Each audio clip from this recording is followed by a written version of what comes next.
Pagi-pagi dapat pertanyaan yang diajukan ke saya, bagaimana mendapatkan kembali Timur Timur balik masuk dalam payung Indonesia? Oke, saya senang pertanyaan seperti ini. Pasti saya jawab dan urai, tapi nggak ada niatan mau pamer dengan penguasa sekarang dengan mengatakan tuh saya punya grand plan. Kamu ada nggak? Yang pasti akan dijawab olehnya. Kamu boleh-boleh aja punya grand plan, tapi nggak ada rakyat yang percaya Sontoloyo. Rakyat tetap pilih saya. Itu artinya saya lebih benar. Ya nggak apa-apa juga sih. Namanya juga orang punya pengaruh dan dapat mandat rakyat. Sementara saya kan pemimpi, boro-boro dapat kepercayaan, peluang aja nggak ada. Begini cara ambil Timur Timur kembali. Pastinya tidak pakai jalur hard power seperti yang dilakukan Australia dengan mengatasnamakan UNAMED di PBB dulu. Pancing dengan konflik horizontal, masuk peacekeeping, lalu diadakan referendum. Mau lepas dari Indonesia atau masih mau bergabung dengan Indonesia. Hasilnya 70% ingin lepas dari Indonesia. Lalu berdirilah negara Timor Leste. Itu peran Australia gede banget, 80% barangkali. Bos UNAMED namanya Robert Kingsley sekarang jadi penasihat pertahanan Perdana Menteri Australia.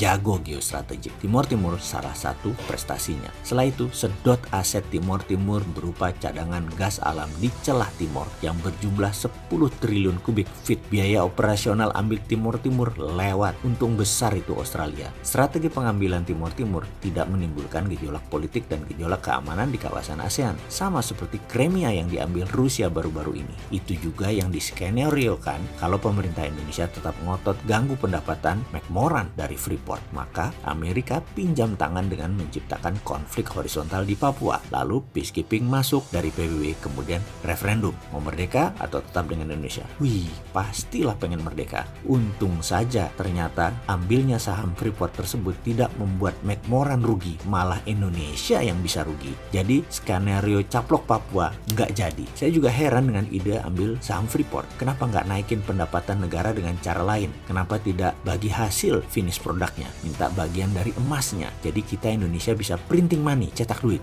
Sudahlah, ide saya pasti geblek dan sontoloyo. Pasti nggak ada yang percaya. Tapi akan nyerah nggak memberi ide untuk negara? Ya enggak lah. Kita balik ambil Timor Timur saja deh. Gimana caranya? Pertama, kita mengatakan kepada Timor Leste, wahai Timor Leste, kamu buat proyek, project creation, dan ini ada uangnya. Setelah proyek diciptakan, kita Indonesia menyiapkan pendanaan, pakai pinjaman tentunya. Kita harus untung dari cost of fund. Jangan terlalu tinggi, nanti mencekik. Jangan terlalu rendah, nanti Timor Leste-nya profit. Bikin Timor Leste jangan hidup tapi jangan mati. Itu prinsipnya. Lalu, proyek itu harus dapat sovereign garanti atau jaminan negara. Jaminan B2B, business to business, nggak bisa ngikat APBN Timor Timur. Boleh semi sovereign garansi, yaitu pakai BUMN Timor Timur. Karena BUMN kan punya negara. Kalau default, gagal bayar, ambil jaminan negaranya. Pokoknya jangan swasta Timor Timur aja yang punya proyek. Jadi pihak Indonesia akan menyiapkan pinjaman, permesinan, tenaga kerja, konstruksi, operation, dan maintenance. Pastikan profit harus pihak Indonesia dulu yang ambil. Proyek harus di stretch, ditarik panjang, harus multi-year, bikin sampai 20 tahun kalau perlu pengembaliannya. Jangan 5 tahun balik modal, supaya Timor Timur kekunci terus. Jadi begitu proyek jalan, maka Timor Leste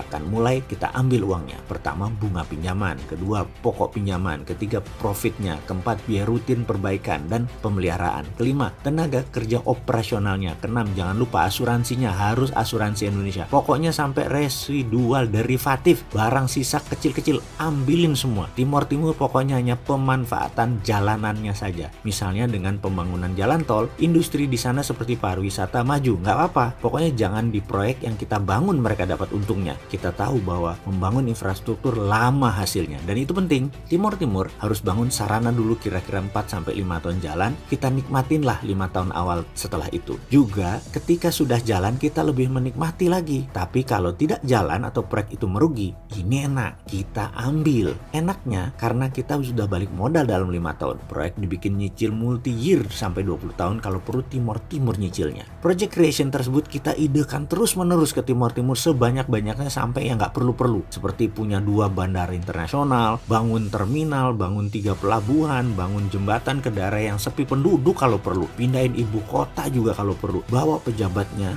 lihat LRT dan MRT di Indonesia biar terpukau, lihatkan pabrik penghasil gerbong kereta kita, buatkan rel kereta keliling Timor Leste, semua dibangun aja. Dan itu versi pertama untuk pasang kaki. Ada versi kedua membuat lebih cepat lagi kuku Indonesia menancap di Timor Timur, lebih dahsyat lagi strategi. Minat untuk tahu? Sebenarnya nggak usah dikasih tahu sih, pasti tahu. Kita coba merenung apa yang terjadi di Indonesia.